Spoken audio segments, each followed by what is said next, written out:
Welcome to Nightlight.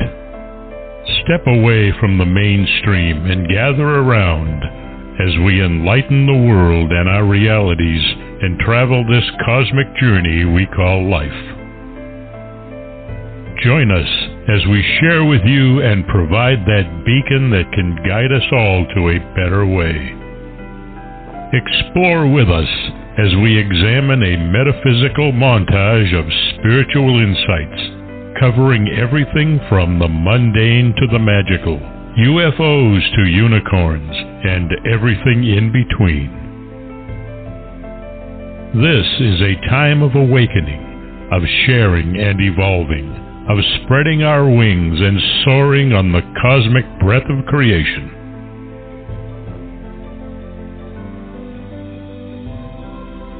Come and join with other light-minded spirits as we weave our lights together to seek understanding, enlightenment, and, with a little luck, some wisdom. This is Nightlight, a reminder that you are never alone.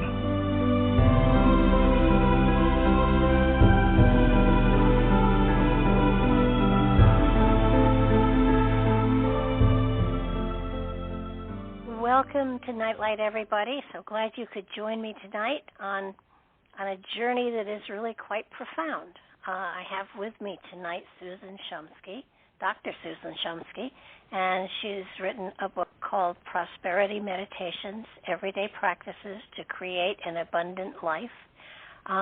She's a fascinating lady, and I want to tell you a little bit about the book first. If you want to draw prosperity into your life, first abandon the idea that spiritual people must be poor. That's an important thing here. Prosperity Meditations can help you develop a new, fresh, optimistic, and empowering attitude about money. By using its methods, you can change your belief about prosperity and thereby draw greater wealth into your life on all levels: spiritual, emotional, mental, physical, material, environmental, and planetarily. You have the power to create affluence in all areas of your life, not just material. The Creator is waiting for you to open to the unlimited riches of heaven that are always available to you. All you need do is learn how to receive the boundless bounty that is your birthright. How does poverty help a spiritual person fulfill their laudable, idealistic dreams and aspirations? Wouldn't it be a better place if spiritual people who aspire to do good had access to limitless wealth? I'll vote for that one. Could you help heal the planet and lift people's consciousnesses if you had the greater resources at your disposal? If you say yes, this book can help you manifest your fondest dreams and desires through the mental alchemy of meditation, the process that can change your mind, which in turn can change your life and thereby positively transform the planet. Susan dedicates her life to helping people take command of their lives in highly effective, powerful, and positive ways. She's an award-winning, best-selling author of, I think, more than 14 books. A pioneer in the human potential field, she has taught meditation, prayer, affirmation, and intuition worldwide for 50 years. Susan is the founder of Divine Revelations, a unique field-proven technology for contacting the divine presence, hearing and testing the inner voice, and receiving clear divine guidance. You can find her at www.drsusan.org and www.divinetravels.com. I can't tell you how excited this is for me because 20, 30, 40 years ago, I attended a workshop from her, and I have to tell you that there was material in that one workshop that I have taken with me, I hold with me, I actually turn around and preach as well. And her material gives you techniques and methods and perspection as to how you can really change, broaden, and enlighten your life. And I think her words especially are profound. Her book is an absolute must for anybody who needs help in getting into the meditative process. So welcome to the show, Susan. Oh, I'm so thrilled to be here with you tonight, Barbara. I'm very excited to speak with you. Yeah, it's 40 years ago. Yeah, I long took ago. a workshop with you. It was long ago. Awesome. It doesn't seem that long. It doesn't seem that long No. at all. But there are times when you listen to somebody speak and they say something that is engraved upon your spirit and your heart and your soul.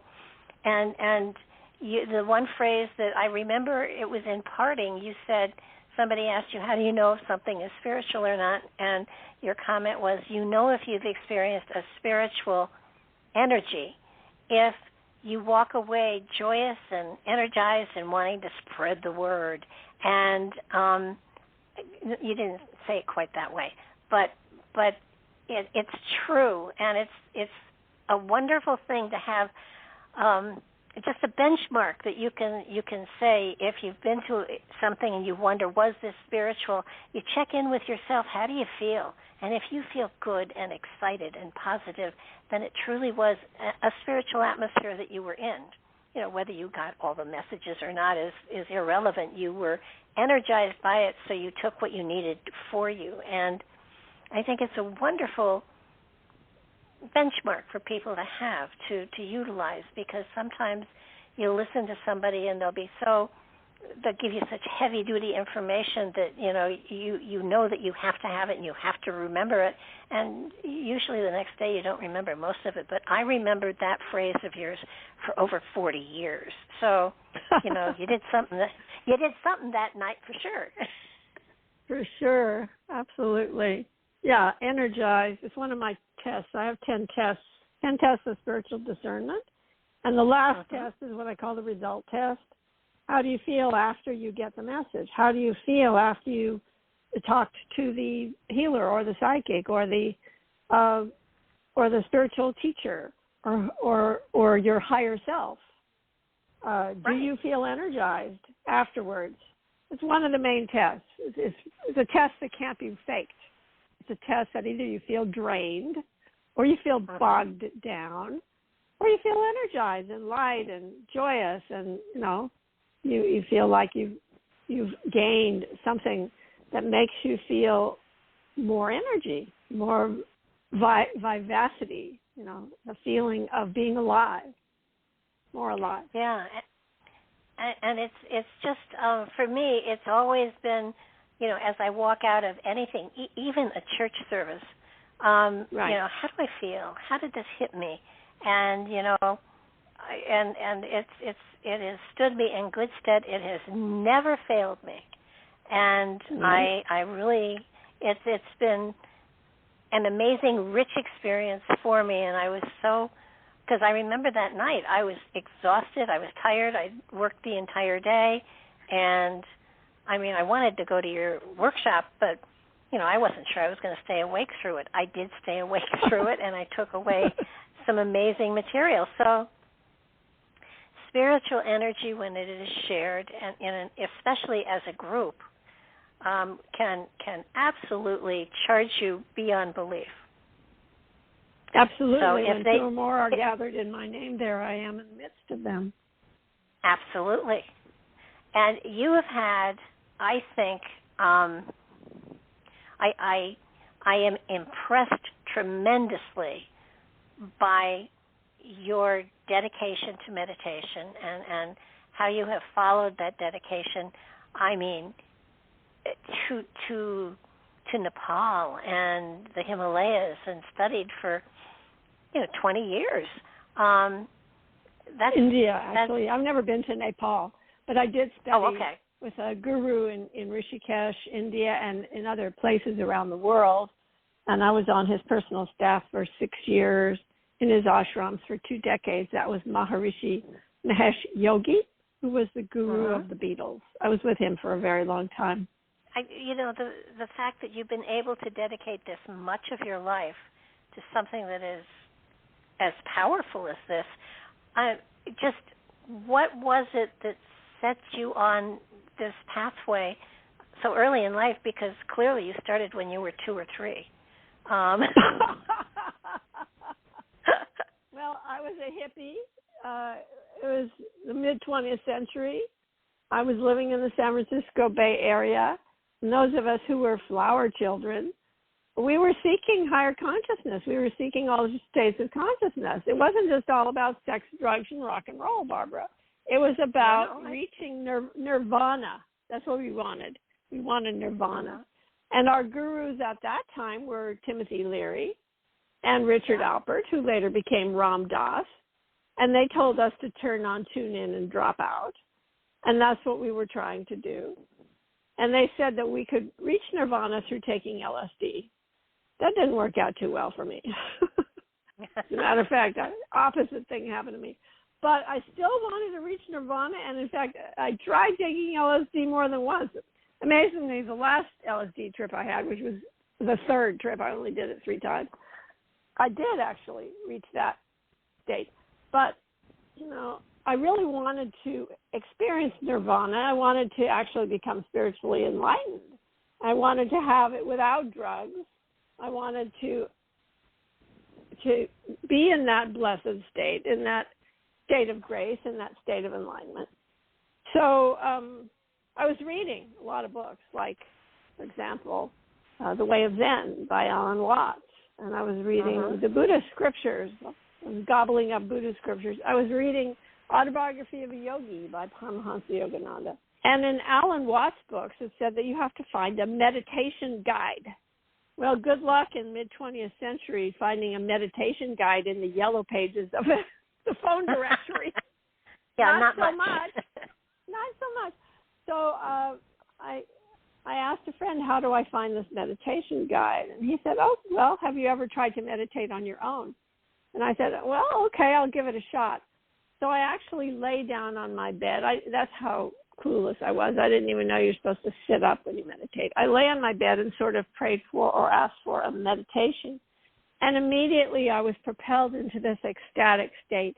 I could feel a cord or rush of energy rushing from the tips of my toes all the way up to the top of my head. And I felt like I was plugged into a cosmic electric socket, but in the most ecstatic way.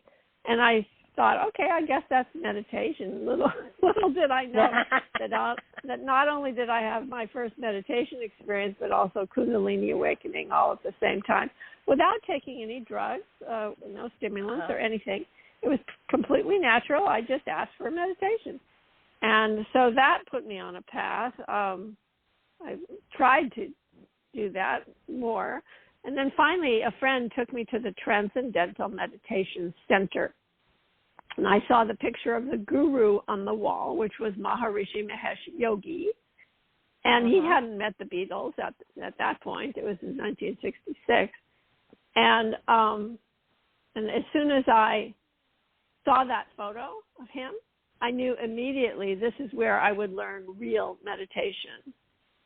And I knew that this was it. This was the place. So I did. I actually had to wait another 9 months for a TM teacher to even come to where I was. But finally, I did learn. And then I was immediately tried to apply to go to Rishikesh, India, to the teacher training course where I wanted to become a meditation teacher. So they kept rejecting my application because they said I was too young. And they would only accept people who were college graduates and over, I think, 24 or something like that. And finally, a few years later, they allowed the younger students to go. So that's when I went to India and ended up, as you had said earlier, I ended up with him for a very long time, for 2 decades, in his various ashrams. And I ended up being on his personal staff for 6 years.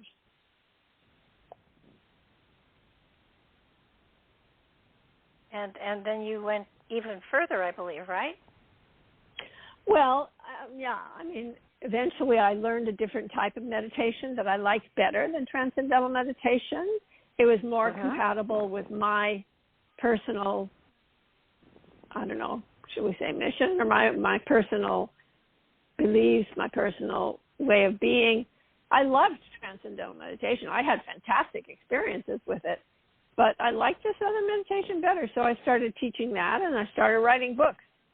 And now, 20 books later, 36 foreign editions of books and 43 book awards, and so that's my stats. and radio and television, the whole thing. I think the thing that people really have to understand is that there's not one way that is the way for everybody. Everybody does find what works for them, what makes them feel better, and what puts them in that state of mind where they are able to, for want of a better phrase, let go and let God. And right. it's a matter of finding, and there are lots of different ways of meditating, and I feel that what you've done with your book, and I told you earlier, I think is probably it's not short of brilliant. It's brilliant because in your book, in many different places where and obviously it's a book about meditation and it's teaching meditation, and what you do is with each section, at some point you take people through a meditation, but you have them read the meditation into a tape recorder so that they are leading themselves into the meditation. And you tell them where to pause, and you tell them where to take breaths, and you tell them, you couldn't be more explicit. My cat could read, my cat would understand this. And literally, you lead yourself through each of these meditations, and because it's your own voice, there's a greater sense of trust and ease and comfort with the voice that is leading you into letting go and letting go and letting go. And it's so beautifully done. I think that even if this may not be their modality, it will give them an experience that will have them searching for their modality. And if it is their modality, you certainly have given them plenty of meditations to play with. I think the thing that when I read your book, because I had to read it, I had a week and I read it in the week. But if I was going to sit down with it and make it my focus for a great period of time, I would have liked to have been able to take more time with each section, because you have meditations for all sorts of different aspects of life. And I was looking at it saying, okay, how, I'd like to do them all. And if you do them all, then you have no life, because all you're doing is meditating and leading yourself through another meditation. And so where would you say someone who is not really a full-time meditator, where would you suggest them to start? Yeah, okay, so the book is filled with, number one, guided meditations, and I'll explain what that is in a minute. Number two, affirmations. Number three, mantras. And number four, exercises. So all of those things help you to change your mind, to change your attitude about prosperity and abundance. And it's not just abundance in terms of money or career. It is abundance in all different areas of life. So there's 4 parts. There's 5 parts to the book. 1 is unlimited thinking. 2 is unlimited good. 3 is unlimited health. 4 is unlimited love. And 5 is unlimited planet. And if you're not an experienced meditator, the great thing about this book is that anyone can do these practices because of the fact that this is guided meditation. Guided meditation means you are guided every second, every step of the way. You're guided, you're instructed exactly what to do, like take a deep breath, breathe in, let it go, things like that, where it's all laid out step by step. And as you mentioned, I do suggest that people read the meditation, and I even give instructions on how to read it. Read it into a device, such as your phone or your computer, read it onto one of these audio programs. And then when you're ready to meditate, you just sit comfortably in a chair, get really comfortable and cushy. Don't sit in the middle of the floor in a pretzel position. That'll just give you ache in various parts of your body. It's not conducive to meditation to be uncomfortable unless you are highly comfortable sitting on the floor.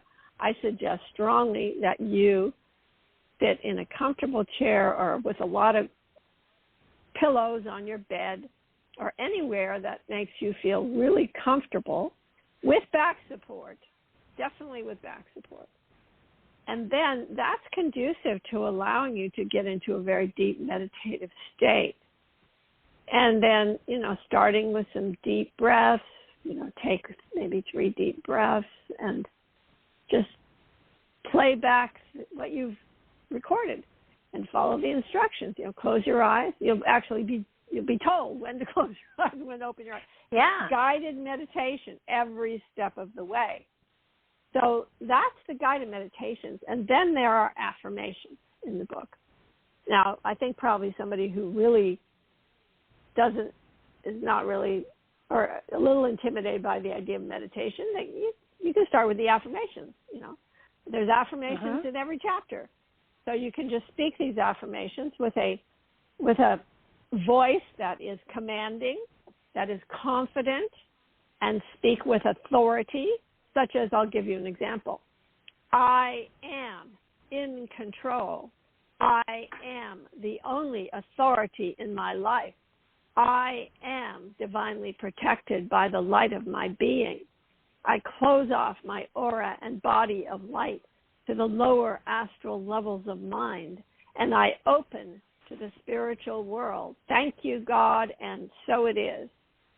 So when you speak like that with authority, it changes immediately. You have an immediate shift in your attitude, in your frame of mind. And guess what? That affects not only yourself, it affects everyone and everything around you. In fact, it affects the entire universe when you speak positive affirmations. Oh, yeah. I think that one is in the book, is it not? Not quite. There's a prosperity angle to the one that's in the book. Okay, well, because I remember... You have to find it. Here it is. As I was reading... I read out loud here. I do that. I live alone with two cats, so I read out loud from time to time. And when I came to the affirmations, both my cats were sitting. They were listening. I swear. But when I came to the affirmation and I did the I have and I am, they both looked at me and turned and walked away, kind of like, you may think so, but we're not so sure. That's hilarious. Yeah, it's on page 19, the self-empowerment affirmation. It's not quite the same. They're wonderful, and another thing that I have found that works for me, and that doesn't mean it will work for anybody else, but a shorter affirmation. Sometimes I will find if I write it, 15, 20 times and say it as I'm writing it, it in many ways not only imprints it in my mind, but by my writing it, I'm cementing it into reality as well. Yeah, many people find that writing affirmations as well as speaking them is more powerful. Yeah. Mm-hmm. But it's the affirmations are beautiful, and the meditations are beautiful too. They're just so magnificently wonderful. You kind of want to do them all at once, and that's not exactly recommended. But there are people. These days, especially in these times, people are looking for ways to take greater control of their lives. And this book gives you the opportunity to create those channels to literally take control over many situations in your life and in a positive, healthy, healing type of way. And not only for themselves, but for the planet as well, because when meditation is an ongoing thing, it radiates out from you, so that people surrounded by you are affected by it, whether they know it or not. Exactly. Yeah. Yeah. We do have a tremendous effect on everything and everyone around us. Not only are we creating our own destiny and our own reality for ourselves, but also for loved ones around us, people we work with, people we know, acquaintances, strangers, and in fact, the entire planet. Well, we radiate an electromagnetic field, our aura, and anybody who moves into that aura picks up a little of it.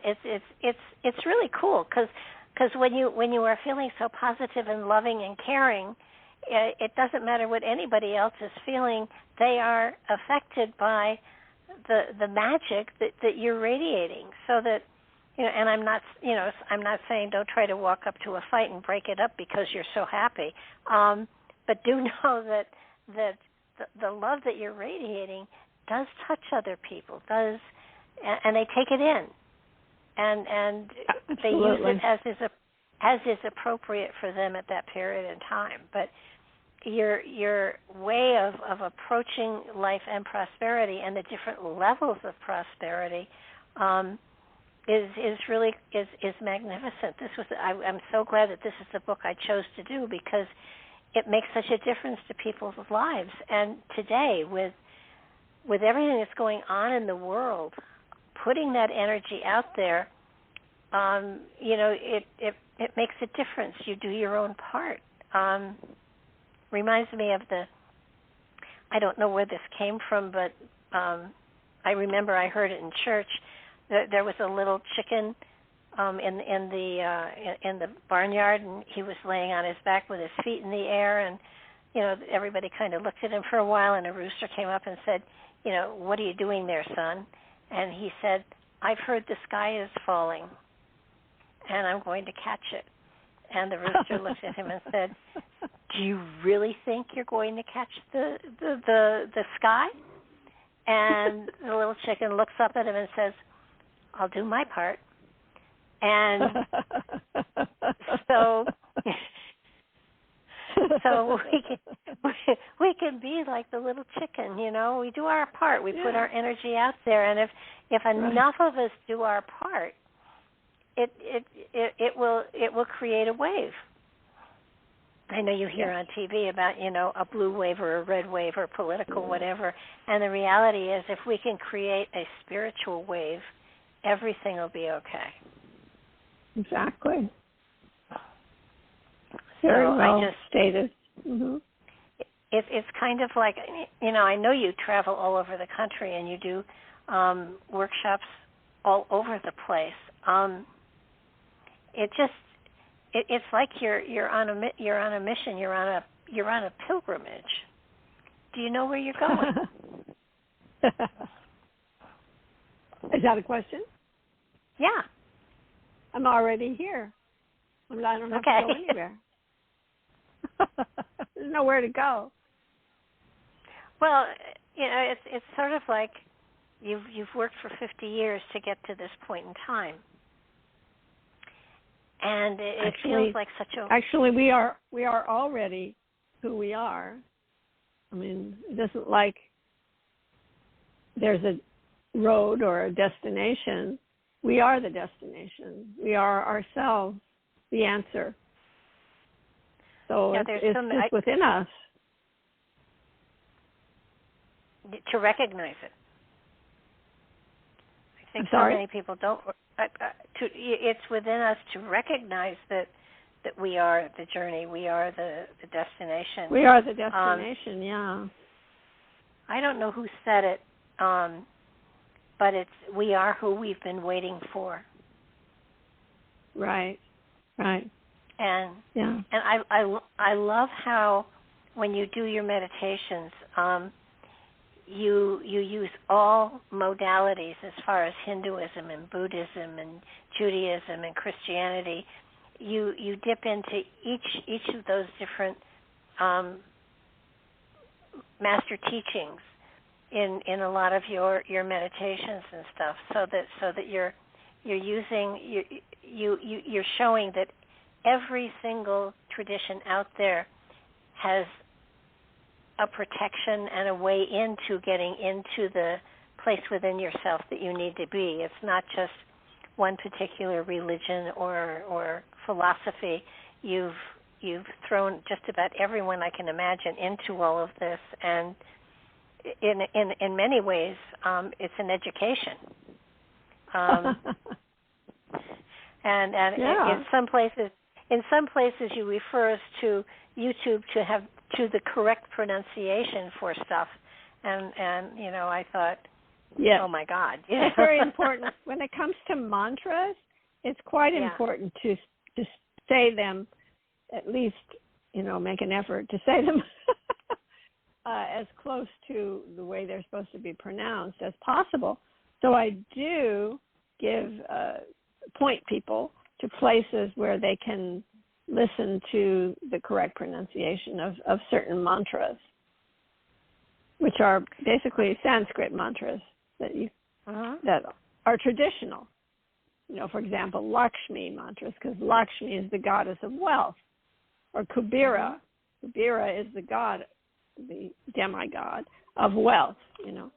So there are mantras that invoke these deities that help you with prosperity. Om Hring Kling Mahalakshmaya Namaha. That would be a Lakshmi mantra, for example. Well,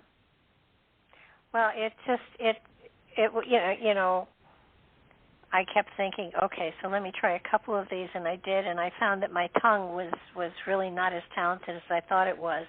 And it takes a while. Yeah, I'm wondering if you've heard it said appropriately.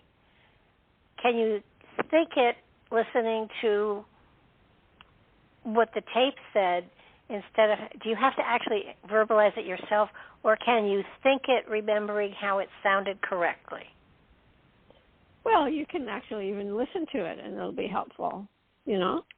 You can go on YouTube and actually listen to how the way it's pronounced, and even if you can't quite get the hang of saying it, you can listen to it, for example, I know that one of the moments that I found, terrifically moving in my life is I went with a friend who was studying in an ashram someplace in New York, I think, and it was a female that was at the head of the ashram, and I can't remember who it was now, and there had to be 200 or 300 of us in this room, and they did the Om and the chanting, and you could feel the energy in the room. It was electric. It was just, you could almost feel yourself rising up. It was just the most profound thing I have ever almost been a part of. I couldn't follow, they gave you something to read, and I wasn't able to. The Om part I was okay, but the rest of it I got lost in. But I got lost in the energy of the sound of that many people being in harmony, and it was one voice, and it was just so spectacular. People should, if they're able, to experience something like that. Very different from the Lord's Prayer in a Christian church or something like that. This was the Om is. There's something about the quality of it. There's something about the tone of it that takes you into another place. Absolutely. The Sanskrit mantras are very, very powerful. They're traditional. They've been chanted for millennia. And when you're in the presence of a spiritual master on top of that, which you were, obviously, you're probably at Muktananda's ashram, I imagine. That's in South Salzburg. And that's very powerful to be around a spiritual master and to be chanting with an entire group of spiritual seekers. It's quite an experience. Chanting or even meditating, even quiet meditation, even silent meditation done in a group, sitting in the presence of a spiritual master. or the chanting. You know, obviously there's a very profound energy that gets invoked. And these Sanskrit words actually are invoking certain deities, like in this book, where you're invoking Lakshmi or you're invoking Kubera, or you're invoking Saint Germain, for example, is also in this book, who represents prosperity. And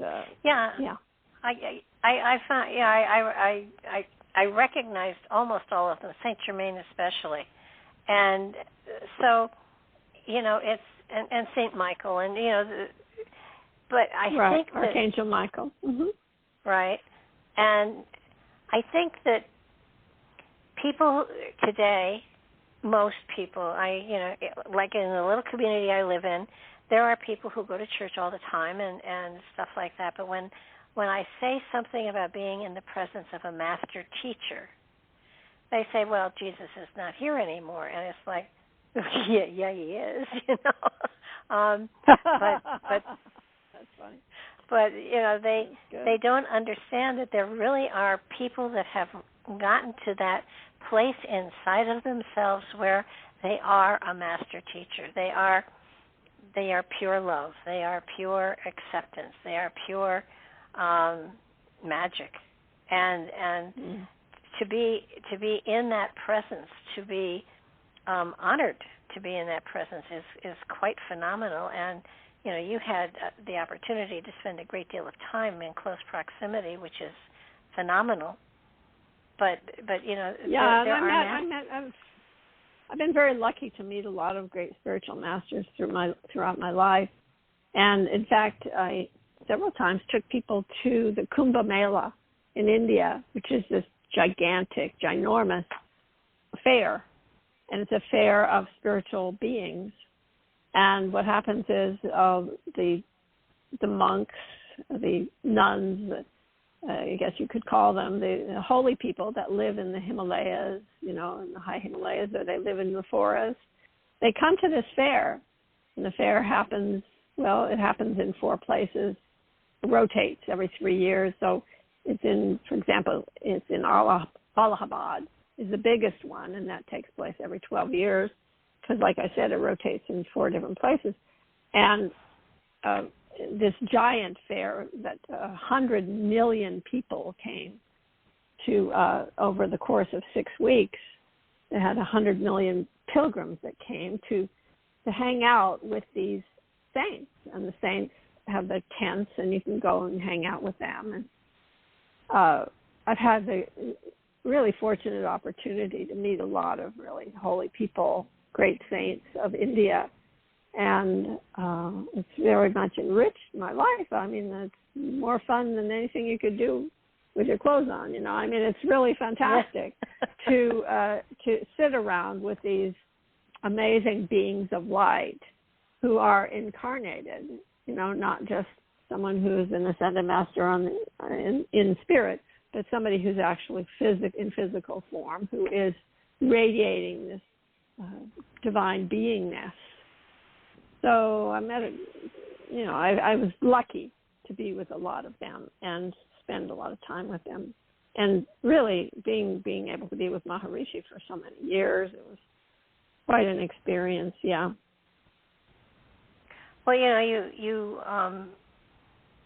you have, because there are these people out there, and of course, they don't walk around with a name tag that says, "I am a master." But you can invoke them. Oh yeah, but I have met people that have introduced themselves as "I'm a master," and then when somebody says that, it's like, no, it's your way of life that makes you a master. You can't label yourself. It's like shamanism. Shamans don't call themselves shamans. It's how they have lived their life and how they apply their talents and their gifts to other people that makes them a shaman. And so it's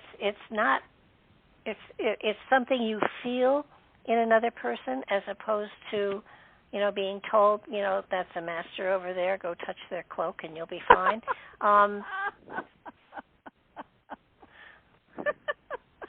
Doesn't work that way, does it? No. But, people who really are spiritual masters don't ever claim anything. They just are very kind of humble. They just don't. They don't call themselves anything. They don't label themselves. Yeah, I think that being in that kind of presence has to be one of the bigger highs of all time. It is, and I've just been really lucky to have the opportunity to do that, and also to spend so much time in my life in meditation, and in fact, the luckiest thing I feel is that I have the ability at any time I don't feel good, I have the ability to sit down and just invoke the divine beings of light and just completely transform myself within a few seconds or a few minutes. And then immediately I'm feeling fantastic again. So that's something that I think I'd like to pass along to other people with books like Prosperity Meditations. Because if you're feeling low, you could sit down with the book and just open to any page and just say, Spirit, just open to the right page that I need right now. Open to a page, and then you just start doing whatever affirmation is there. You can use it as a divination tool, really. Mm-hmm. Oh, I can see how that would be very appropriate. I think that this is the only, at this point in time, the only book of yours that I've read.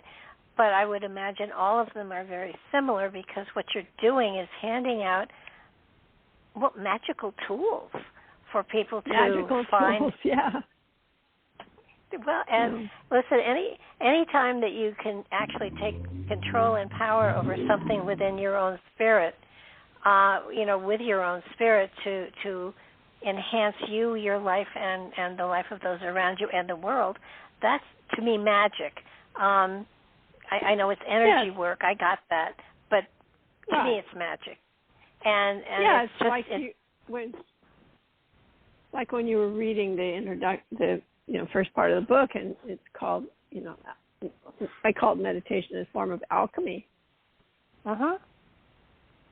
Because absolutely. the change that takes place when you use meditation, or when you use affirmation, or when you use a mantra, you use any of the methods in this book or in other books that I've written, immediately you get an instant healing. In fact, I wrote a book called Instant Healing. It's my most popular book, in fact.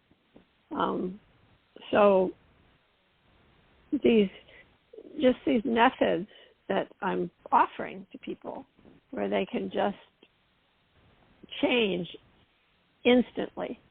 It's like, I'm feeling bad. Oh, let me do this thing. Let me do this. Oh, my God, now I'm feeling great. That's how simple it is to change, transform. Well, what I really love about this is that you make it, meditation is something that every modality, every religion out there does endorse. And it's not a religious experience, it's a spiritual experience. So in no way, shape, or form does it ever conflict with any of your religious belief systems or practices. So that it is, it's. I think that's the one thing that impressed me so much, was that you took all different cultural applications and master teachers, and you applied their name into the meditation, so that you cross the full spectrum. I mean, I'm sure there were a couple you may have left out, but you'll probably catch them in another book. But, it just, you draw on all modalities. It isn't just one particular one, which makes this so much more appealing and exciting to whoever is going through it and working with it. And, you do give, other suggestions. You talk about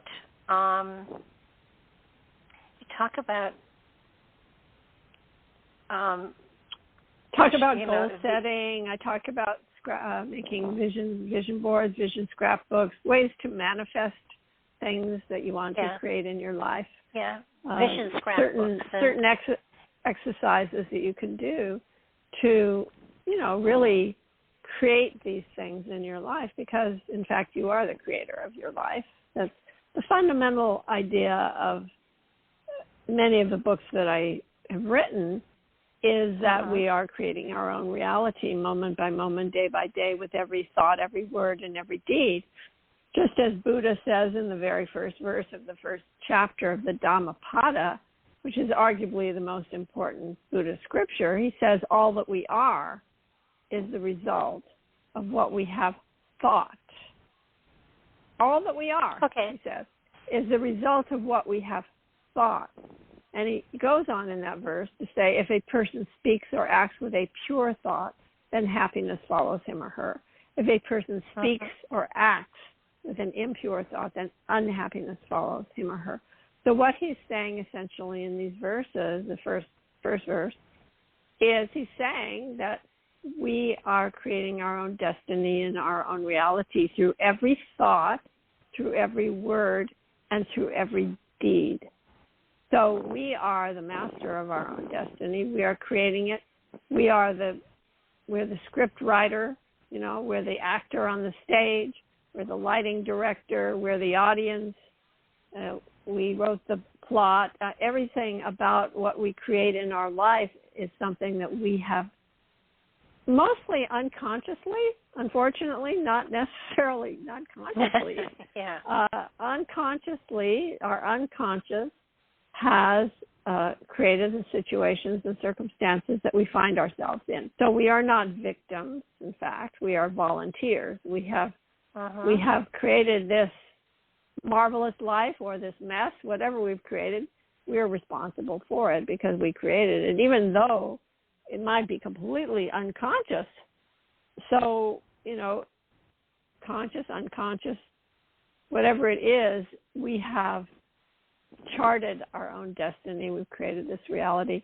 So the great news about that is, because we created it, we can change it. We have the power to change it because we created it in the first place. And we can change it through changing our thoughts, our words, and our deeds, those three things. So Jesus once said, he said, a person is not defiled by what they put into their mouth. They are defiled by what comes out of their mouth. So if we go around saying, oh, I'm so unhappy, I'm so sad, I'm so miserable, I'm so poor, I'm so fat, I'm so overweight. If we go around saying these negative words, then that's exactly what's going to manifest in our life. If we go around saying, I am filled with love, I am joyous, I am happy, I am fulfilled, I am at peace, I am the perfect size and weight, I am wealthy, I am healthy, I am strong. Just feel the vibration of those positive words that I just spoken as compared to the complaining words I said earlier. Very important that we pay attention to what comes out of our mouth. And also of worth to note is that you didn't say, I'm going to. You said, I am. Exactly. So that it's because not... if you're going to, you're always on the destination and you're never at the goal. In other words, if you're continually saying that it's going to be in the future, it will continually be in the future. That's why it's very important whenever you speak affirmations to say it in the present tense and to never use words like will or in the future and that sort of thing. Yeah, I think that's very, very good points. I know I tell people we create our own, we create our reality by our perception of it. So that, it's a matter of, this is good. I did this. Look at this. And I think that there's so much that we can do in life that doesn't cost a penny. And I hear people saying, well, I would do this, but I don't have the money. But I would do this if I had the time, or if I don't have the money. And basically, none of anything that you have suggested costs money. I mean, even your vision scrapbooks and stuff like that. You can and let's talk a little bit about a vision scrapbook and a vision board, what they do, what they are, and how to use them. Yeah, I mean, they're just fun ways for us to manifest the things that we dream about manifesting. And the great thing is that they work. Yes, so they do. A vision scrapbook would be, each page of your scrapbook would be a different theme. For example, one page might be health. Another page might be love. Another page might be family relationships. Another page might be home, the house that you want to live in. Another page might be spiritual aspirations. Different pages of your scrapbook would have a different theme. And then what you would do is you would either rifle through magazines and cut out pictures, or you would go on the internet and print out pictures. And then you'd find the pictures that most represent the thing you want to manifest, stick it on that page. Also, on that page, you might stick some affirmations, or you might write some affirmations on that page. You might also cut out a picture of your higher power. For example, if you're Christian, you might cut out a picture of Jesus and put him on the top of the page, for example. And then you might draw rays coming from that higher power to the thing you want to create. And then you can either, like I said, write affirmations, or you could print them out from the internet, or you could find little slogans that are in the magazines if you get inspired. And what you would do is just create these different pages. Maybe one page would be money. You just find pictures of money and I am prosperous and things like that. You would write on the page. And then every day you would just rifle through your scrapbook. You just turn the pages of your scrapbook and you say the affirmations as you're going through the scrapbook, the affirmations that you've written right there on the scrapbook. And it's amazing what you can, how it's really about focusing your intention and your attention on that thing you want to manifest, because that's how we create things in this world. Whatever you put your mind to, that is what grows stronger in your life, and that is the truth. Whatever you focus on, whatever you place your attention on, grows stronger in your life. So that was something that my guru used to always say, Maharishi Mahesh Yogi. Oh, yeah. No, I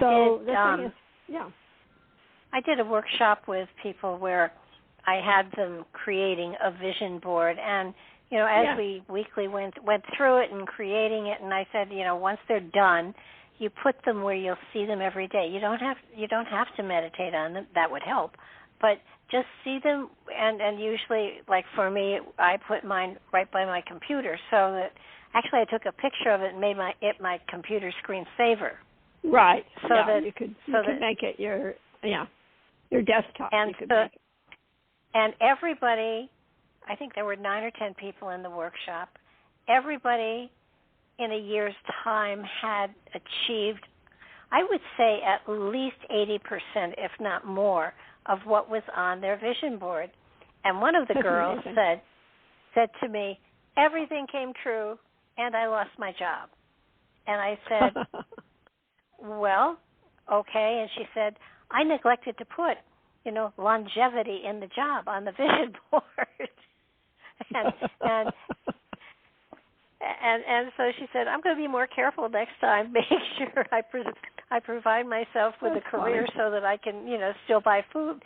But because everything came true, her life had tremendously changed, and so it was appropriate for her to go into another job because she was a different person because of it. So, right.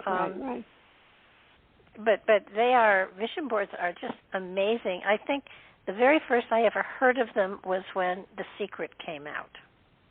How do you feel about and for those that, have not, there's a book called The Secret, which, I don't know, that was in the 60s that it came out? No, it was in the 60s. No, The Secret came out in like the 90s. But so really? the thing is, back in the 60s, it was called treasure mapping. And Unity Church and religious science, all the New Thought ministers and New Thought teachings were teaching vision boarding, but they called it treasure mapping. And that's where I first heard about that. But then The Secret, what's his name, Asaroff, is that the guy who did that vision board? And he ended up living in the house that he had put on his vision board and didn't even know that house was the house that he had put on the vision board, and then found out, years later, when he dug out his vision board from a box and he saw, oh my God, I'm living in this house. That was interesting. But I had a similar experience on my vision scrapbook. I had one page that was love, and what I did is I rifled through the GQ magazine and I found a picture of a guy that looked handsome, that I felt attracted to, and I stuck his picture on the page. And then I was going through and looking at my scrapbook and was doing that for quite a while. But then I put my scrapbook away, Then years later, I dug it up, opened it up, and I was flabbergasted because the picture of the guy from the GQ magazine, he was like the spitting image of a guy that I had dated. So I ended up dating. It looked just like him. I was amazed. Well, sometimes when we visualize something that we want to happen, and we visualize it to such extreme that it does actually happen. Sometimes. I dated a guy when I was 17 years old. My very first love, purest, simplest, most chaste, wonderful relationship one could have. It's the kind of relationship I hope my granddaughter has for her first love, if she hasn't already. And it didn't work out because I went away to college and we went our separate ways. And I always wondered what would have happened if we hadn't split up. What would life have been? And it was something that for 60 years, was always a passing thought I would have. Gee, I wonder about him. I wonder if that magic could have been something that took us through a whole lifetime, and I wouldn't have my son, he wouldn't have his, whatever. But what would life have been like? And a year ago, I got an email from him after 60 years. Oh my gosh! Yeah. So much for fantasizing. I found that life has treated every individual and formed them into new people, and while there was definitely a friendship, there was a love that was an old love, but the personalities that we had become did not jibe. Not meant to be then. and so it was like, okay, so I missed a bullet, but it's something I hung on to for so long. That's interesting. That you hung on to. I manifested. I mean, I had a locket he gave me for my 18th birthday that I wore constantly. Oh my goodness! Wow. He was, and it was what was fascinating was he'd been married 4 times and divorced, and I'd had a couple, and so we both had life experiences, and it was really funny because the very first time he came to visit, he gave me a ring. He said, "This is what I should have given you years ago. It's just a friendship ring. It doesn't mean anything. I'm not suggesting anything."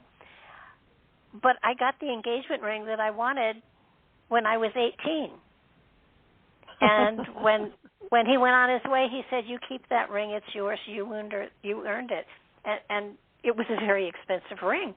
And oh my goodness. I thought it was the weirdest thing ever because it was sort of like we tied something up that should have been tied up. Well, it just didn't work, but it was really fascinating to see how life 60 years can change two individuals. Yeah.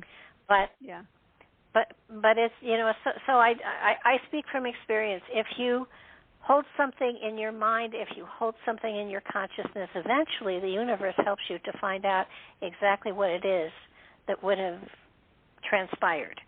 And it was a wonderful experience to be able to put that to bed. And and I got a good ring. Yeah. Yes. I'm glad you got a good ring. What the heck? Yeah, I did.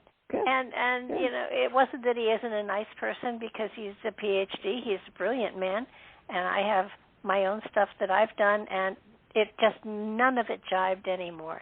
And probably had we gotten together, neither of us would have accomplished what we've accomplished in our lives. So it was a good experience. And so focusing on something, even subconsciously, will help it to manifest. And so make sure that what you're focusing on is healthy for you. And this was healthy for me. It was definitely a shock, but it was.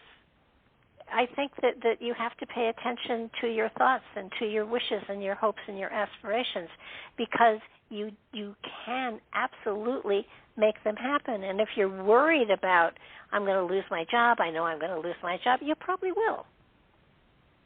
So, yes, but maybe it's appropriate. Maybe it's time for you to move on, and you don't have the courage to do it yourself. So you fuss about it, and then they let you go, and you can get on to what you're supposed to be doing. Because when people come to me and say, I lost my job, I say, congratulations. It was probably about time. Not going to cry in my soup with you. Now you have the opportunity to do what you really want to do. Yeah. So, yeah, that's for sure. Yeah. So what about karma? Because you do mention karma in the book too.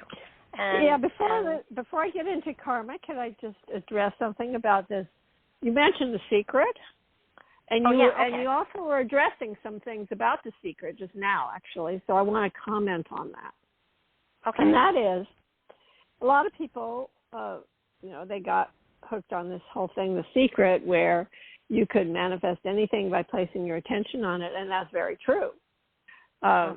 Those of us who have been studying ancient scriptures, we knew that a long time before The Secret ever came out.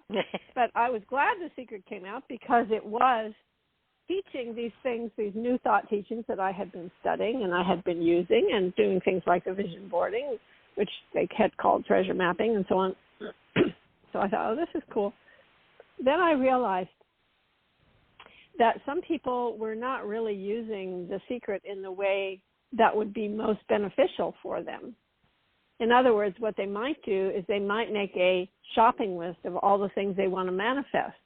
Like, I want the house on the hill, and I want the Mercedes-Benz, and I want the 2.3 children, and I want the husband who's a lawyer, and I want this, and I want this, and they make their list, right? And then, because it works, because they can manifest, they manifest all those things. And then they say, oh my God, but I didn't want the house on the hill. I didn't want the Mercedes. I didn't want I didn't want any of this.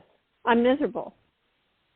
So before we ever make that shopping list, it's very, very important that we find out what is highest and most beneficial for us to manifest in the first place. In other words, just making a list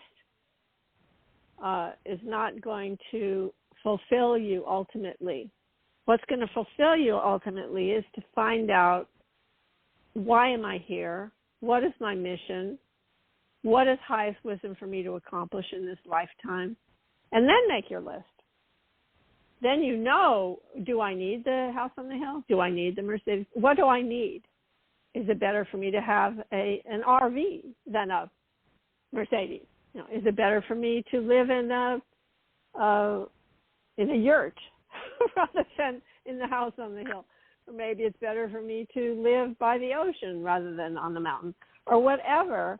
And we find that out by having a dialogue with our higher self, by becoming familiar with the spiritual beings that are guiding us.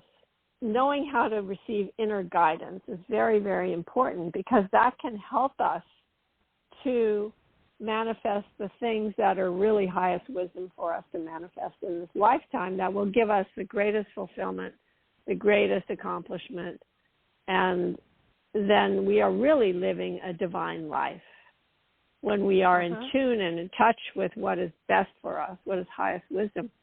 So I think that's the piece that's missing from The Secret, because they're not really teaching you how to follow your inner guidance and trust your inner guidance. That's really, really important, because quite often what we and I'm going to be explicit with words here, what we think we want is not necessarily what we actually do need. Exactly. And so thinking, I mean, I can think of a number of things that I'd like to have right now, but it doesn't really matter. What I would want is to have a greater sense of wholeness, a greater understanding, like you said, of my purpose this life, of what is it, open the door and I'll step through it. Just make sure it's the right door, please. If I have this horrible fear. When I was in my last honeymoon, we went to Lapland, and we were above the Arctic Circle, and usually I could, tell bathrooms because they would have a man and a woman, a little skirt and everything. And we came to a place where there was no depiction as to which sex it was appropriate for. And, it's kind of like, I don't want to walk through the wrong door. So I sent my husband through, and he walked through the wrong door. But it was kind of like when we're working on spiritual concepts, it's so important to say, what do I need? What's most important for me to understand at this moment in time? What talents, skills, gifts, what direction would be best for me to flow in? Now, that doesn't mean you always flow in that direction. Often we do paddle upstream, intentionally assuming we know where we're supposed to be going, but you're always going to be carried by the current, so you might as well flow with it in the beginning. Yeah, that's true. Speaking as one who paddles upstream all the time. But, it's... Well, being in a spiritual modality, there are moments when you think, and there's that word again, you think you are aware of exactly where Spirit wants you to go.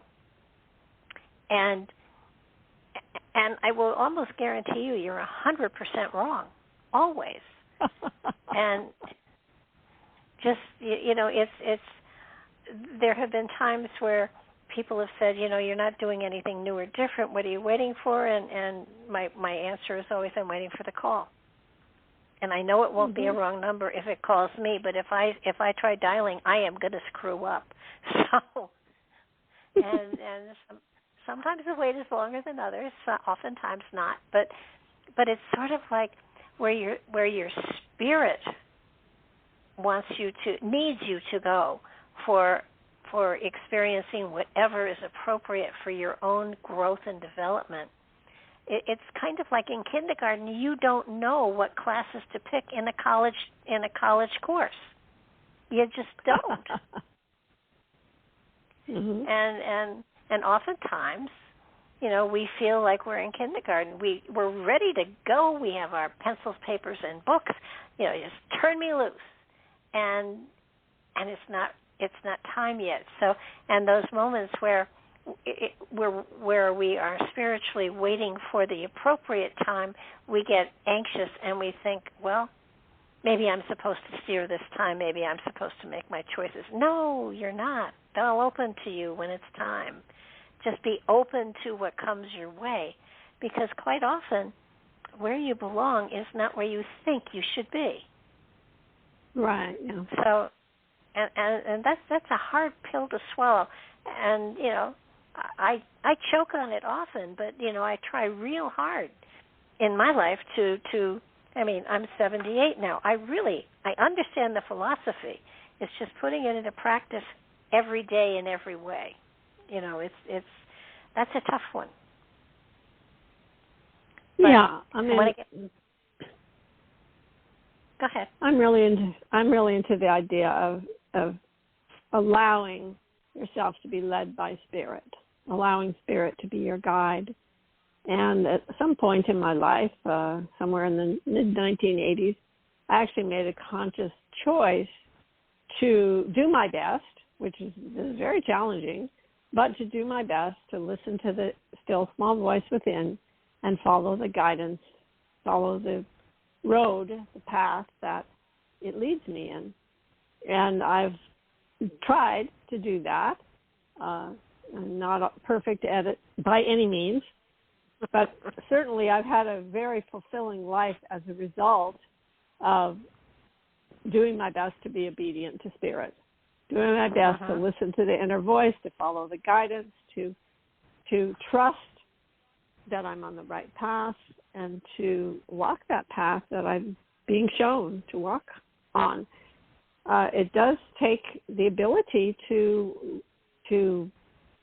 communicate with spirit, which I do teach in a couple of my books, by the way. One book is called Awaken, Your Divine Intuition, and another book is called Divine Revelation.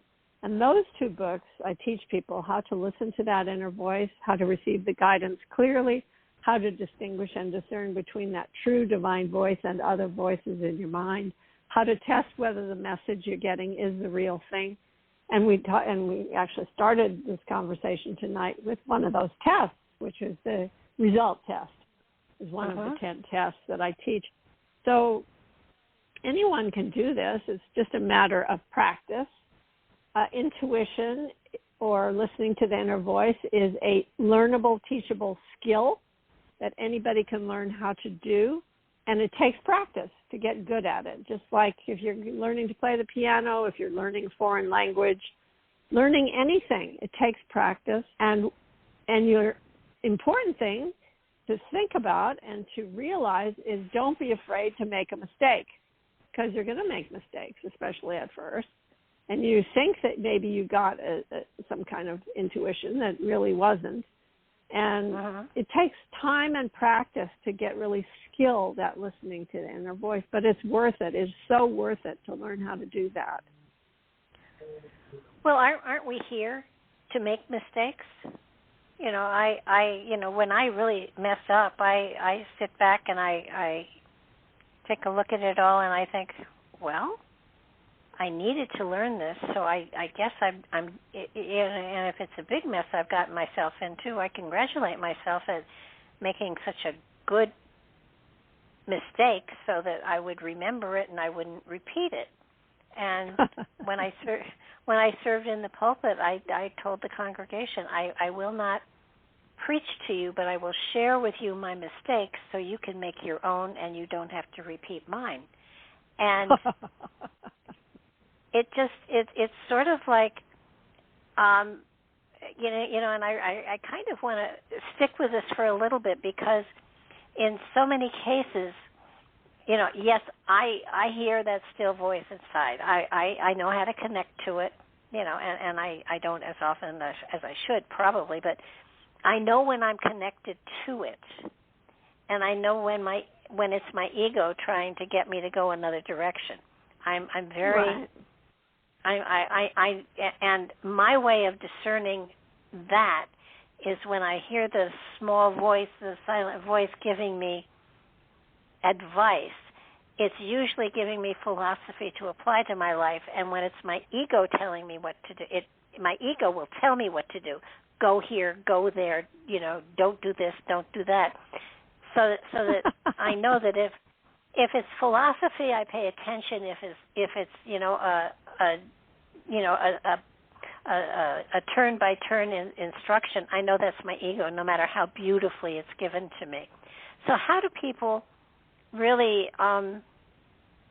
It's hard, because our ego gets in there and wants to have input and control if it can, but spirit is quiet and gentle. How do they discern that? Is it always a voice, or is it a message that you get from some other direction? How can people discern when they have attached to or are connected to that small voice inside? Yeah, it isn't necessarily a voice. There's three basic ways that we receive messages from spirit, although you can receive them other ways too, like you could get omens, you could use divination. There's a lot of ways that you can get messages from spirit with a capital S. But if you're going to consciously ask and receive, as in starting a dialogue with spirit with a capital S within you, and doing that consciously in meditation with eyes closed, that there's three basic ways that you would receive the message. One is visual. You might see visions with your inner eye, clairvoyance, or another one is clairaudience, where you'll hear words being fed into your mind, sentences, words, just maybe can be words, it can be sentences, and that would be auditory. And then the third way is kinesthetic, where you just get like a gut feeling, you get led in a certain direction, you get sensations. And most people really are clairsentient. Most people just are, more than the other ones, more than the other two. But people think that, I have to be clairvoyant. I'm no good unless I'm clairvoyant. I think the Celestine Prophecy, I think that was the sort of the theme of that book, is that you have to be able to have vision. But that's not true at all. We're all different, and we receive our messages differently. So those are the three basic ways that we receive the message. And the message can come from one of... Go ahead. Unfortunately, the message can come from one of four places: the spiritual world, the mental world, the astral world, or the environmental world. And we want to receive the messages only from the spiritual world, because the spiritual world, that's where God lives. That's where the angels and divine beings and ascended masters live. So we want to be communicating with that level. Also, our higher self is there, obviously, in the spiritual world. So that's where we want to get our messages from. And that's, I teach people how to do that and how to tell the difference. I have a 10-test system for discerning, and also teach people how to listen to that inner voice. And like I said, the two books that are most pertinent to that method are called Awaken Your Divine Intuition, and the other one is called Divine Revelation. Divine Revelation is more like a book, and Awaken Your Divine Intuition is more like a seminar in a book. This is the step-by-step, This is how you do it. Well, I tell people usually to trust their gut unless they've had Mexican food. That's good. It's the gut. The gut thing is something that I rely on. Well, no, it isn't so much gut. If I just know something, then I know it. And, inner knowingness, that's one of the 10 tests, actually. Inner knowing is one of the 10 tests. Yeah. So that it's a matter of, I can't tell you how I know this, but I know this, and right. Usually, if it's a knowing, then there's no question. I mean, everybody will find a way of discernment, and I think it's important that people do tap into that aspect of themselves, and it doesn't mean that you're suddenly going to be, setting yourself up with a table and a crystal ball someplace. This is important stuff for you to know for your everyday life. Yes, very practical. It's very practical. Yeah. Very helpful. The messages that I get from Spirit are very, very practical and always uplifting, but practical, It's like, And helpful. again, something helpful. Something wise and helpful. I will reiterate, just from my perspective, that if it tells you exactly what to do, it's probably your ego. So no, Spirit is never forceful. Spirit never intrudes. Spirit is permissive. It doesn't invade you. It doesn't try to control you. And the ego, on the other hand, does. No, absolutely. Could be the ego. It could also be an entity from the astral world. Like I said, there's 4 places that you might be getting your messages from. The ego is in the mental realm, but astral beings, entities, earthbound spirits, demonic beings, those are in the astral realm. At least that's how I define it. Yeah, I think that, what I love about this whole work, this whole practice, this whole philosophy is again, it's something that you are responsible for practicing and developing and evolving in your own personal way. And so often I've seen people who do a 2.5 day workshop and then hand out certificates and guarantee people that they are now in the 5th dimension or whatever. And that's, if... Or they're a master. They're a master. You're now a master. Yeah, right? I met a lady who introduced herself. I met a lady who introduced herself to me, and she was, just so excited, and she introduced herself as shaman something, and I said, well, how long have you been a shaman? And she said, just 3 days. And I said, seriously? And she said, yes, I took a workshop, and I'm now a shaman. And I said, well, can I give you some advice? She said, oh, absolutely. And I said, do not show that certificate to anyone who is actually a shaman.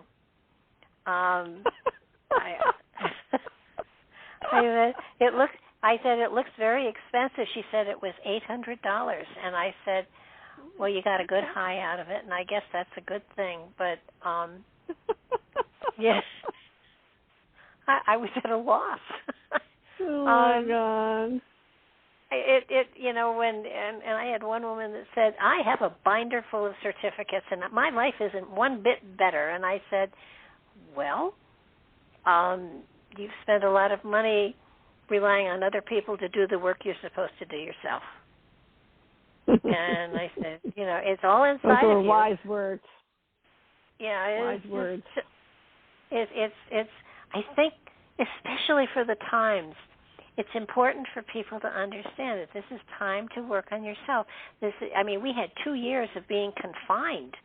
And a lot of people took that opportunity to work on themselves, to go inside of themselves, to find magic inside of themselves. And it's amazing. And other people, sat around and felt sorry for themselves. And yes, no money, confined to home. There are lots of ways of saying, wow, this sucked. But, for me, I had a great time. This was... It didn't change my life at all. This is what I do. I read books and talk to people on the internet. It was actually, I know Mark Eddy and I both, found ourselves suddenly overrun with authors that wanted to do shows because no longer were there conferences or anything, and the only way they could get their message out there was on a radio show. So we worked our rear ends off for the last 2 years. You guys are able to go to conferences now, so we have to catch you on the fly. But for a while there, it was like, we could have done 3 or 4 shows a week, but we weren't able to read the material. But this is such an amazing time spiritually. I know everything feels like it's going to hell in a handbasket, and it may be, but you don't have to go there. No. And it's like, take the time, learn to meditate, and find a way to meditate. Find your own personal way of meditating. I sometimes actually find weeding my garden is the best meditation I could probably do. Yeah, walking meditations. There's many ways to meditate. You don't have to necessarily be sitting in a chair and you chanting Om or whatever people consider as meditation. There's a lot of ways you can do what's called walking meditation. In fact, in some of my books, I teach different types of meditation. It's a matter of getting out of the now into the always, and I have found I knit and I crochet, and I find if I'm doing something repetitive, my mind is turned off because it's bored, and that's when I get inspiration that is unbelievable. I will get phrases of inspiration that are just beautiful, and I'll have to put my work down and write it down because I know it comes from a special place. But that's just me. I mean, if I really am going to sit down and meditate, then I do that too. But I find ways of turning my head, of boring my mind so that it goes to sleep. And then when that happens, then spirit can kind of flow through and give me insight and give me wisdom and give me all sorts of magical stuff. So while your meditations are fabulous, and I tried some of them and they were magical, once you have learned how to, and I call it clicking in. Right. Once you found a way to click in and you can do it automatically, then it's, I mean, doing a led meditation that you're leading yourself is like going to Disneyland. And once you can click in and you can get that feeling and that flow without going to Disneyland, that's great too. So it's giving you a tool, a modality that will enhance your life. And a phrase I use often and frequently, it turns your life from black and white to technicolor. Because that's lovely. Because you're able to touch into that magic, and quite often, if things are going down the drain, just hope they're clearing the pipes out. It's everything can be perceived in a positive way if you stretch yourself enough. And I'm not talking about death and things like that. Those are things that we go through that there is a process for. But if you have plans for something for a day and they fall through, it gives you the opportunity to use that time in another more positive way. And you can feel cheated, or you can turn it into a positive event by letting Spirit take you on a trip. Very true. Now, how do you at any time in any of your books go into past lives and things like that? Oh yeah, I do teach a simple past life regression that people can use to help them to see what the cause behind the cause of a particular phobia, a particular problem, maybe a relationship, something in a relationship that's off, that needs clarification, and simply going back to remember what happened in a past life. Yeah, the simple method of past life. I don't know what I call it, the past life something. It's in a couple of my books. It's in maybe 2 or 3 of my books. And that is very helpful. It's really helpful to go back, especially in relationships, If you have a relationship with somebody, maybe your boss, let's say, and you're feeling intimidated by your boss, let's say. So what you would do is you just sit down and close your eyes, and then you would just, this is how I suggest that you do it, and that is that you get into that state where you're feeling the feeling of feeling intimidated by your boss. And you just get into that state. Really, you double it, you triple it, you quadruple it, you make it as intense as possible, thinking about your boss and how frustrated you are and how you feel so intimidated, and getting into that feeling of just horrible feeling. And then you just simply call upon Spirit and say, Spirit, please show me the first time I ever had this experience in a past life. And then you take a big, deep breath, and then you may find yourself in a past life, and you're seeing the vision, and you're seeing, hearing, tasting, smelling, feeling. You're getting the experience, and it's like you're playing a movie starts playing. And you see what went on in the past that has caused this feeling of being intimidated by your boss, let's say. And maybe he was maybe you were a slave and he was the taskmaster in some past life, whatever it was. and you see yourself there. You see what you're wearing. You see, are you male or female? You see this other person. What was your dynamic of that relationship? And then you just do a little prayer to clear it, and you Spirit for showing you this movie. And then you come back and you feel better about your relationship with this person because you've seen what the initial cause was in some past lives. Yeah, that does make things easier. I know that I have a fear of not water because I've lived by the water, on the water my whole life. But I have a fear of getting my face wet, and I took it back to a number of lifetimes where I drowned, and so that it's sometimes the shower can be scary. There's a lot of things that are irrational fears that people have, and you can find what that is, what the cause is, how that originally took place, and that can be very healing when you see that. It really is. When you notice when you notice that fear creeping in, it's like, oh, come on. Yes, you did drown one lifetime, but the shower is not going to drown you, and you can dry your face off, and you can talk your way through it. Different perspective. It changes your perspective on whatever it was. Absolutely. So it's very, very helpful. It's very practical. You were going to ask me a question about karma. I'm sorry? Yeah, I was going to ask you about karma, and okay, let's talk about karma for a minute, because karma you're about to go into some other thing. You said, do you find that? Yeah, that moment's gone. Okay. Must have been a great question.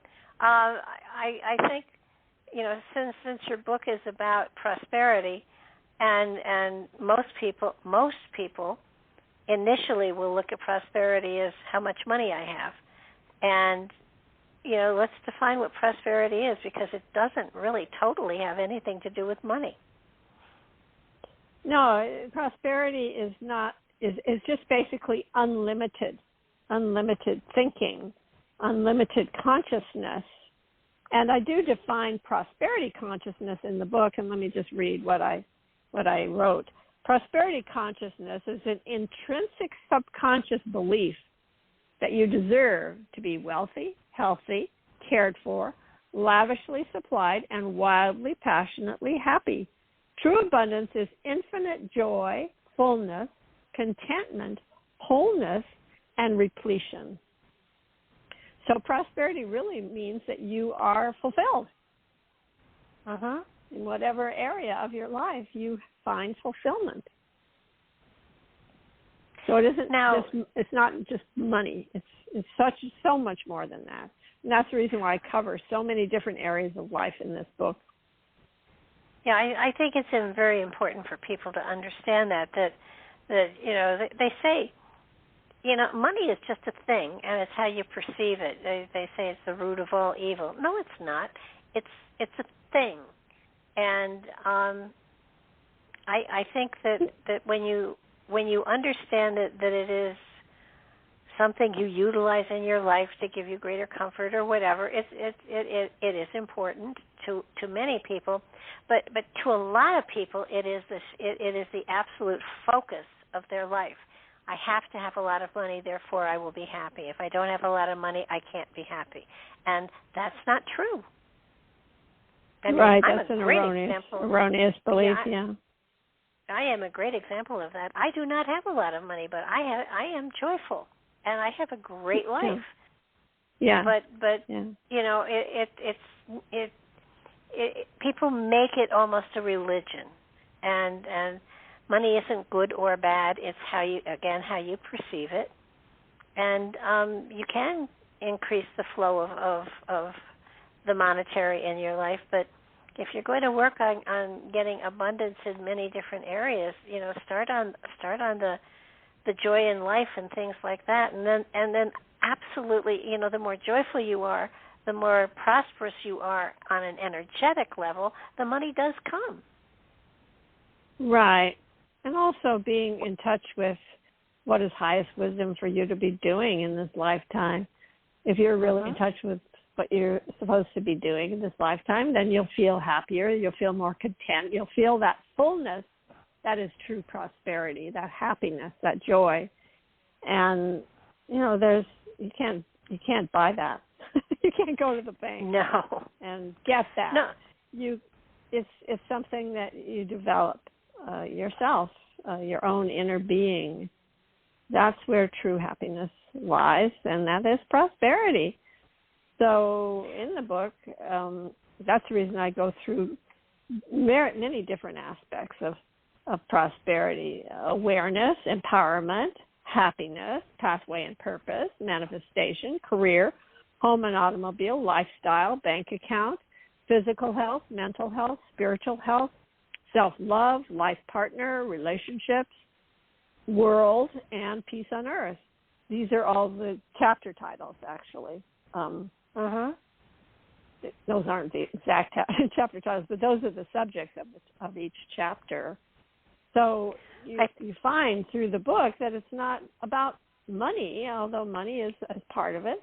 Money is something that is prosperity is money too, but it's not all. I think that one of the things that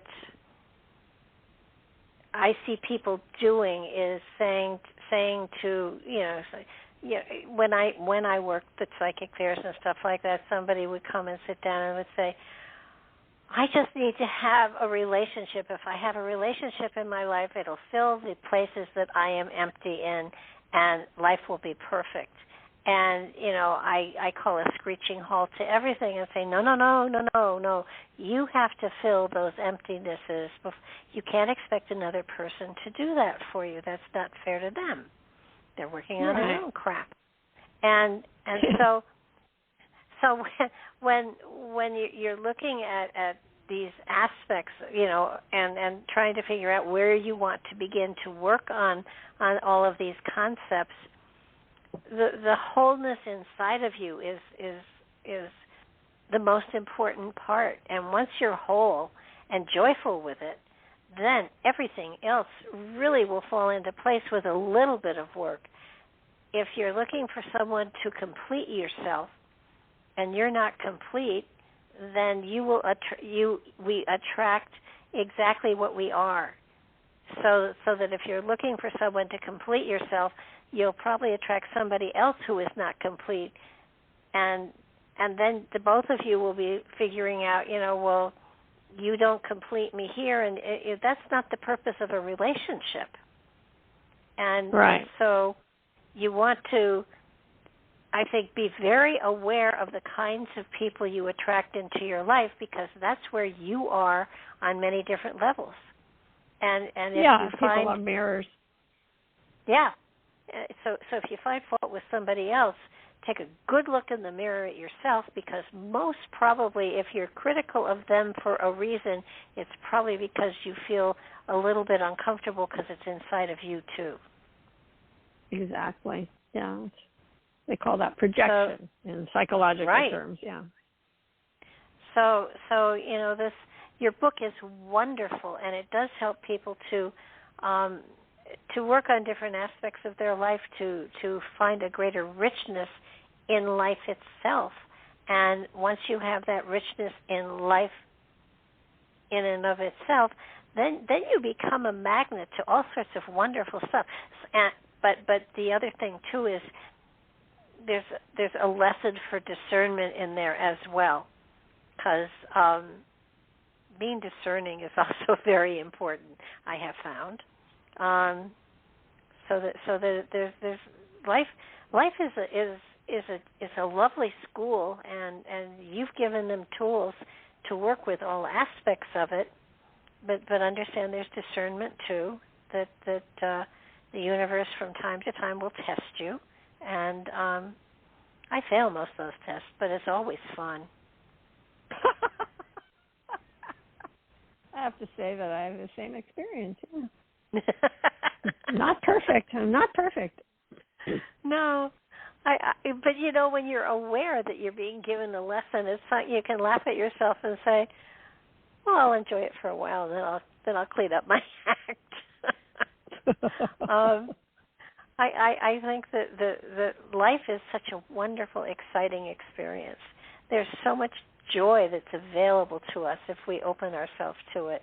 And I think also the other thing that I think that I remind people about constantly is that laughter is really an amazing healing tool, and having laughter in your life is as important as the spiritual and everything else, because it's a way of sharing your joy.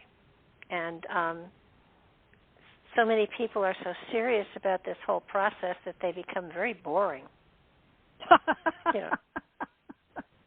Well, I mean, have you met those people? You know, if not, I'll introduce you to a few. It's just I can remember people going around with their hands folded and saying, Om and bless you and Namaste and all of this stuff, and they don't know what they're doing and saying.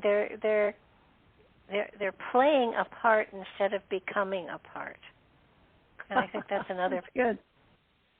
There's definitely there are those people out there that play the part well, but they don't live it. And the most important part about all of this is living the wisdom within yourself and living the spirit and the joy of the spirit and the magic that the spirit brings into your life, living it and celebrating it, and not being so serious about it that you dull it down, because you do. I mean, this is a joyful, joyful thing to get in touch with your higher consciousness. I argue with the higher consciousness all the time. Me too. I never win. I'm always objecting. Yeah. I'm always asking. Actually, it's like, why? Why do I have to do this? Why? I'm always arguing. Yeah. It's every now and then I envision this boardroom where they all sit who are supposed to be helping me out. And, as soon as I say, I got it, I'll take it from here. I know exactly what you want. I'll take it from. I hear a door slam, and I know they've all gone out to play golf, because most of them are men. And it's kind of like, oh, I'll see you when I screw up, and it's like they don't even argue back anymore. They just slam the door and leave. And that's hilarious. Well, that is so funny. But that's what I do. And there was a time where I was very serious, and I meditated and I prayed and everything. No, those jerks are up there, and they, it's kind of like, we'll give you the philosophy, run with it. No, I know what you mean. I'm fine. I can drive now. No, you can't. Yes, I can. Well, we'll come back after you have the accident, and we'll clean up the mess. And I do hear that. That reminds me of a little story, and that was, I live in an RV, and I have no home base. Well, I used to, a long time ago, I used to live in a travel trailer, Airstream travel trailer, which was like one of those silver bullet-looking things.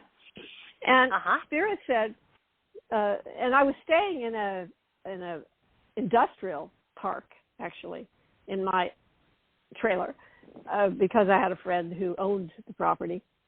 And Spirit said, get a job as a security guard at this property. And I said, what? I said, yeah, get us this job as a security guard. And I was like, okay. So I got this job. So I have my hat, my badge, my outfit, and I'm a security guard. And when you're a security guard, you don't have a hell of a lot to do. Just basically, I brought my computer to the guardhouse, and I was actually editing my first book. So I did that for about a year, and it worked out really well. I was really happy that Spirit told me to do that, because it was great. I was making money, and I was working on my book, and there's not a whole lot of anything else to do, so it was awesome. And then after a year, Spirit said, it's time to quit the job now. And I'm like, what? No, I'm not going to quit this job. It's like, if I quit this job, I actually called a friend of mine, and I said, Spirit told me to quit the job, But I'm not going to quit the job because I'm terrified. I'm scared that if I quit my stupid minimum wage job, that I'll starve to death. And my friend said, well, you are the teacher of divine revelation. Don't you think you should follow your inner guidance? I said, no, I'm not going to follow it. So, yeah. I kept the job. And then one day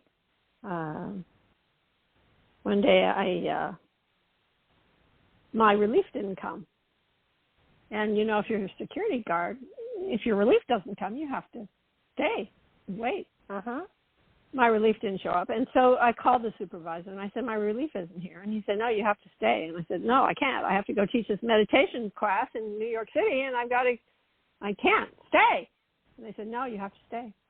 And I did wait for a little while, but then relief never came, and so I abandoned my post. So the next day I called up the supervisor, and I said, hey, you know, I had to go to the meditation class. I didn't stay. And the supervisor said, you are terminated. And as soon as he said, you are terminated, my guides, my angels, my divine beings, ascended masters, they started having a party. There's a party. There's balloons going off and music, and they're all dancing. And, oh, she finally got rid of that job that we told her to get rid of. So I didn't even listen to the party. I didn't. It's like, no. So I called the supervisor back, and I begged for my job back. And they gave it back to me.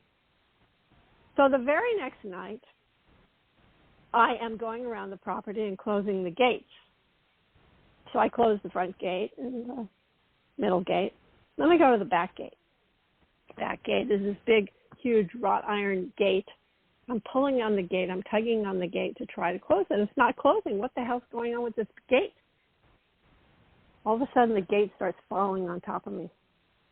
This heavy 8-foot wrought iron gate is falling on top of me. I try to run away from it. My legs got caught under the gate. Oh. So it's quite late at night, and I'm screaming bloody murder. Thank God this man came and saved my life. Actually, he all of a sudden he drove his car up, and he had to go get something from work that he had left there. He saw me screaming under this gate, and he was able to lift it up a few inches so I could kind of scoot out from under the gate. And then he said to me, "Don't move." So I listened to him, and then the EMS came. They came and they cut all my uniform. They cut it off me and took me to the hospital and everything. And my leg had been nearly severed in half. It's just hanging on by a few sinews. So my leg, somehow after 4 operations, and my leg was okay. You know, I had a really great surgeon who managed to put it back together again. And so that was my little object lesson on listening to the inner voice and following its guidance. There it is, folks.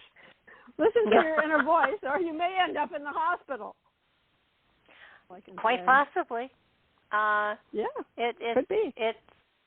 I mean, I can, you know, when I started in this field, when I did the cards, and I was, I did an ABA, and I got somebody from a store wanted to know if I ever worked in, you know, bookstores, and I said, oh, sure, never had. And so I went down, and it worked out very well, and I thought, I got it. I made up presentation books. They each cost me $100. I contacted stores all over the country. You know, it was okay, guys. I got this. And so over $1,000 in prep work and everything, contacting stores, talking to owners, saying, would you like me to come? And this is what we do, and I'll send the presentation book. I had 10 or 15 that I made up. I had 10 or 15 stores all over the country. Sent the presentation books out to all of them with self-addressed stamped envelopes to send them back if they didn't want me to come. Yeah. Would you care to guess how many bookstores booked me? 0. Yep, absolutely 0. And none of them returned my books. Correct. And And you know, my boardroom at that time snickered at me and said, "Told you so." Yeah, you have. I have Babaji is the one who's always laughing at me. He's the one that thinks I'm hilarious all the time. Yeah, he's like your boardroom, always laughing at me. It's like, you know, how long you been in this field? You haven't learned yet. Yeah, I know. I have to. After 50 years, I should know a little, but not enough. No, we never know enough. We never know No, enough. We I are know that. very foolish. We can be very foolish. Well, and you know, there can be a spiritual arrogance that sometimes sneaks in. Yeah, I got that message, you know, and sometimes a lesson repeats and it's like, I've done this before. Come on. Didn't I learn? I can tell you what it was, and I can tell you what I learned. And I'm not doing this again. I don't have to. And no, you don't. And it's sort of like, it's if you avoid the lesson when it comes simply to you, it will come back harder and harder and harder. It's like if you stop somebody from spraining their ankle, figuratively, they will probably break their leg because you prevented the easy lesson and they had to repeat it and break something bigger so that the person would learn whatever it was they had. Now, if somebody's in front of a speeding car, yes, you shove them out of the way. But it's sort of like you can see somebody making what you perceive as a mistake, and if you stop them, then you in some ways take on the responsibility of that lesson for them, and it becomes a lesson for you too, and it weights you down. Yeah, that's interesting. So that's an interesting point.